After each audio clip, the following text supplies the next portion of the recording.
Hello दोस्तों, स्वागत है आपका हमारे यूट्यूब चैनल सबसेनों का सेंटर में। हम लोग अध्याय 13 की प्रश्नावली 13.2 को हल कर रहे थे और इस वीडियो में हम प्रश्न 9 को हल करेंगे। तो इस प्रश्न 9 में 2 पॉइंट ज्ञात करने के लिए दिए गए हैं। ठीक है, तो देखिएगा पहला पॉइंट का है, एक बेलनाकार पेट्रोल की बंद टंकी का पार्श्व या वक्र पृष्ठीय क्षेत्रफल जिसका व्यास 4.2 मीटर है और ऊंचाई 4.5 मीटर है। ठीक है, कहा जा रहा है पहले पॉइंट में कि एक बेलनाकार टंकी है, बेलनाकार बंद पेट्रोल की टंकी है और जिसकी ऊंचाई कितनी है 4.5 मीटर है और इसका व्यास कितना है 4.2 मीटर है। ठीक है, कहा जा रहा है कि इसका पार्श्व पृष्ठीय या वक्र पृष्ठीय क्षेत्रफल निकालिए।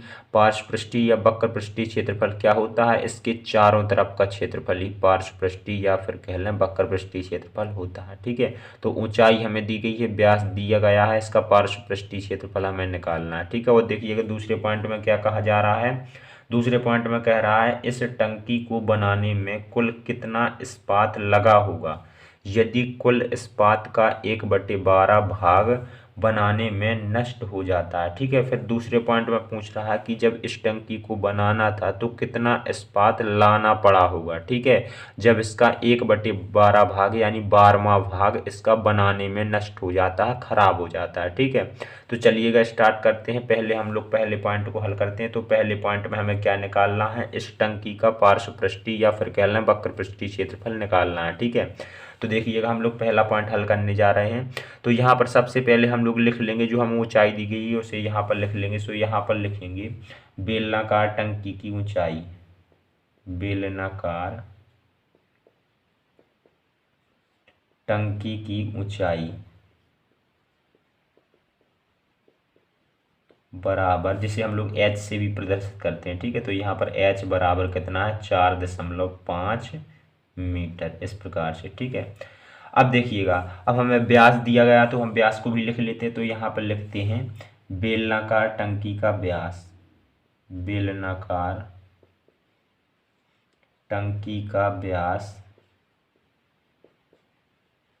बराबर कितना है 4.2 मीटर है, 4.2 मीटर। ठीक है, इस प्रकार से। अब देखिए, जब हमें टंकी का व्यास पता है तो हम लोग त्रिज्या निकाल लेते हैं। ठीक है, चूंकि जब हम पार्श्व पृष्ठीय क्षेत्रफल निकालेंगे तो उसमें व्यास तो लगता नहीं, उसमें तो लगती है त्रिज्या। ठीक है, तो हम लोग त्रिज्या निकाल लेते हैं। सो यहाँ पर लिखते हैं बेलनाकार टंकी की त्रिज्या, बेलनाकार टंकी की त्रिज्या। और त्रिज्या हम लोग कैसे निकालते हैं, त्रिज्या के लिए हम लोग व्यास में 2 से भाग लगा देते हैं। ठीक है, तो 4.2 और बटे में कर देंगे हम 2 मीटर। ठीक है, अब हम 2 से जब भाग लगाएंगे 4.2 में, सो यहाँ पर आ जाएगा हमारा 2.1 मीटर। ये निकल आई हमारी त्रिज्या। ठीक है, हमें व्यास दिया गया था 4.2 मीटर और हमने त्रिज्या निकाली, सो हमारी निकली 2.1 मीटर। ठीक है, अब हमारे पास ऊंचाई है और हमारे पास में त्रिज्या। सो अब हम लोग पार्श्व पृष्ठीय क्षेत्रफल निकाल लेते हैं। तो यहाँ पर लिखते हैं टंकी का पार्श्व पृष्ठीय क्षेत्रफल, पार्श्व पृष्ठीय क्षेत्रफल। सो पार्श्व पृष्ठीय क्षेत्रफल निकालने के लिए हम लोग क्या करते हैं, हमारे पास में सूत्र होता है 2πr/h। चूंकि बेलनाकार टंकी है तो बेलन का पार्श्व पृष्ठीय क्षेत्रफल का सूत्र होता है 2πr/h। ठीक है, अब हम लोग इस सूत्र में मान रख देंगे और हम इसे हल कर लेंगे। ठीक है, तो 2 का 2 रहेगा और पाई की जगह पे हम लोग 22/7 रख देंगे। चूंकि पाई का मान कितना होता है 22/7 होता है। अब आर का मान रख देंगे। आर का मान हमने 21 निकाला था, यानी कि 2.1 निकाला था। 2.1 तो हमने 2.1 रख दिया।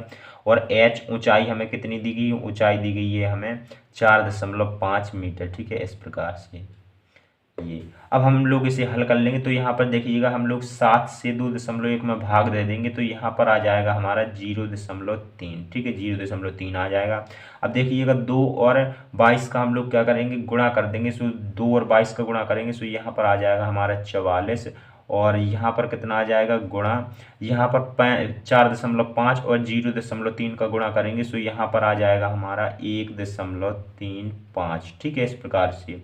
अब देखिएगा हम 44 और 1.35 का गुणा कर देंगे तो यहाँ पर आ जाएगा हमारा कितना आ जाएगा 5×9 यानी कि 59.4 मीटर स्क्वायर। इस प्रकार से हमारा आ जाएगा। ये हमने निकाल लिया टंकी का पार्श्व पृष्ठीय क्षेत्रफल। ठीक है, और यही तो हमें पहले पॉइंट में कह रहा था, सो ये हमारे पहले पॉइंट का आंसर बन जाता है। ठीक है, अब हम लोग दूसरे पॉइंट पर चलते हैं। तो देखिएगा दूसरे पॉइंट में हमें क्या निकालना है, जितना इस्पात लगा है लाना पड़ा होगा। ठीक है, जब टंकी को बनाना था तो जितना इस्पात लाना पड़ा था वो हमें निकालना है। ठीक है, और 1/12 भाग यानी कुल इस्पात का 1/12 भाग यानी 12वां भाग खराब हो जाता है जब हम टंकी को बनाते हैं। ठीक है, तो पहले क्या करते हैं, पहले इस टंकी में जो पूरा इस्पात लगा है उसे निकाल लेते हैं। ठीक है, ये इसके चारों तरफ लगा होगा सो हमने निकाल लिए वक्र पृष्ठीय या पार्श्व पृष्ठीय क्षेत्रफल। ठीक है, और ऊपर और नीचे भी लगा होगा जो ये वृत्ताकार भाग दिख रहे हैं। ठीक है, तो अब हम लोग पूरा संपूर्ण पृष्ठीय क्षेत्रफल इसका निकालते हैं। ठीक है, तो यहाँ पर लिखेंगे बेलनाकार टंकी का,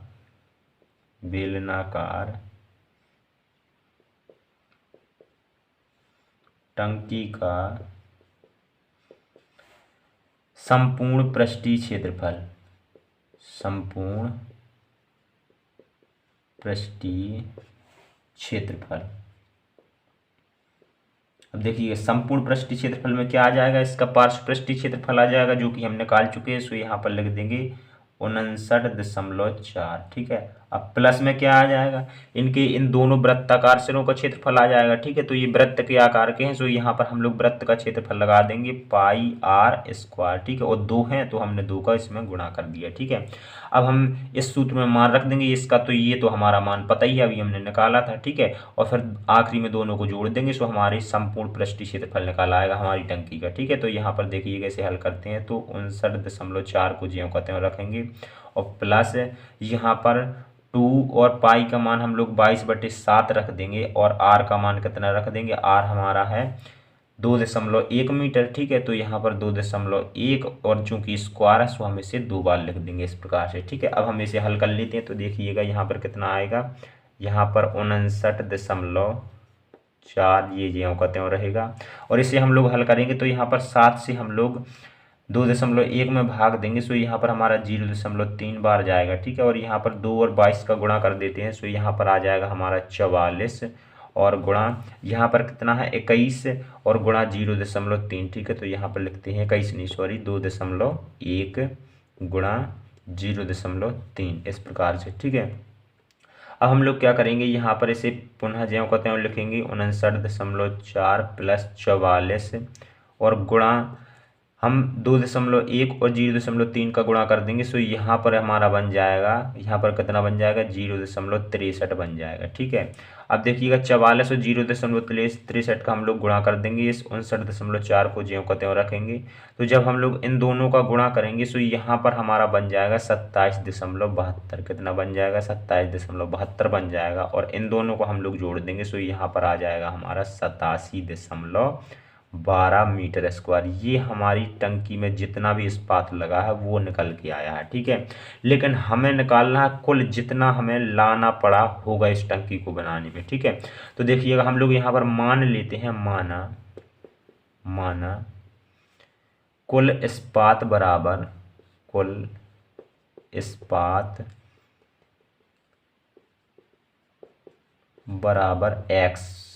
ठीक है, कुल इस्पात बराबर x मीटर स्क्वायर हमने मान लिया कि हम x मीटर स्क्वायर शुरुआत में लाए थे। ठीक है, तो अब दूसरा पॉइंट क्या कह रहा था कि इसका 1/12 भाग नष्ट हो जाता है यानी खराब हो जाता है। तो देखिएगा यहाँ पर हम लोग क्या करने वाले हैं, यहाँ पर x ये कुल भाग था। ठीक है, ये कुल इस्पात था जितना हम लाए थे और इसमें से नष्ट हो जाता है यानी कि इसमें से हम निकाल देते हैं, कितना खराब हो जाता है 1/12 भाग खराब हो जाता है। किसका 1/12 भाग, कुल इस्पात का। ठीक है, तो कुल इस्पात के लिए हमने इसमें x लगा दिया। अब बचता कितना है, कुल में से इतना भाग नष्ट हो जाता है यानी इससे हमने माइनस लगा दिया यानी इससे निकाल दिया जाता है। तो कितना बचता है, फिर टंकी हमारी इतने इस्पात से बनती है। ठीक है, यानी कि 87.12 मीटर स्क्वायर। ठीक है, इस प्रकार से।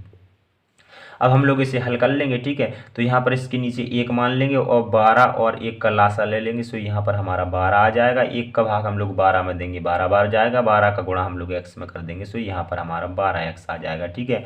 और यहाँ पर x का गुणा हम लोग 1 में कर देंगे, सो x ही रहेगा। और यहाँ पर 12 का भाग 12 में देंगे, 1 बार जाएगा। सो यहाँ पर ऊपर x ज्यों का त्यों आ जाएगा हमारा माइनस का x बराबर 87.12, ठीक है। इस प्रकार से अब देखिएगा, अब हम लोग क्या करते हैं, 12x में से 1x को घटा देंगे। सो यहाँ पर कितना बचेगा, 11x और बटे में 12, ठीक है, और बराबर 87.12, ठीक है। अब जो 11/12 है ये इस तरफ जाएगा तो पलट जाएगा, ठीक है। इस तरफ केवल x बचेगा। सो इस तरफ x बराबर क्या निकल के आ जाएगा हमारा 87.12, और बटे में कितना है हमारा, बटे में आ जाएगा हमारा 11, ठीक है। यहाँ पर 11/12 था, उस तरफ गया। सो यहाँ पर हो जाएगा हमारा 12/11, ठीक है। बटे में आ जाएगा हमारा 11 और ऊपर आ जाएगा 12, इस प्रकार से, ठीक है। अब देखिएगा, अब हम लोग इसे हल कर देते हैं, ठीक है। तो हम लोग 87.12 यानी कि 1, 2 और 12 का गुणा कर देंगे। सो यहाँ पर आ जाएगा हमारा, यहाँ पर कर देते हैं, ठीक है। x बराबर यहाँ पर आ जाएगा हमारा 1045.44 आ जाएगा, इन दोनों को गुणा, ठीक है। और बटे में कितना हमारा 11, और हम लोग 11 से भाग लगा देंगे। सो यहाँ पर आ जाएगा हमारा 95.04 मीटर स्क्वायर, ठीक है। इतना इस्पात हमें शुरुआत में लाना पड़ा होगा, ठीक है। तो इस प्रकार से यही तो हमें निकालना था, ठीक है। तो इस प्रकार से हमारा कुल इस्पात निकल आता है जो हमें टंकी के लिए चाहिए था। इस टंकी को बनाने में कुल कितना इस्पात लगता है पूछ रहा था ना, तो ये कुल इस्पात हमारा निकल के आ जाता है 95.04 मीटर स्क्वायर, ठीक है। तो यहाँ पर लिख देंगे अतः कुल इस्पात बराबर 95.04 मीटर स्क्वायर, ठीक है। ये हमारे दूसरे पॉइंट का आंसर हो जाता है। तो हमारे दोनों पॉइंट कंप्लीट हो जाते हैं और हमारा इसी के साथ में प्रश्न 9 कंप्लीट हो जाता है। चलिए मिलते हैं अगली वीडियो में, धन्यवाद।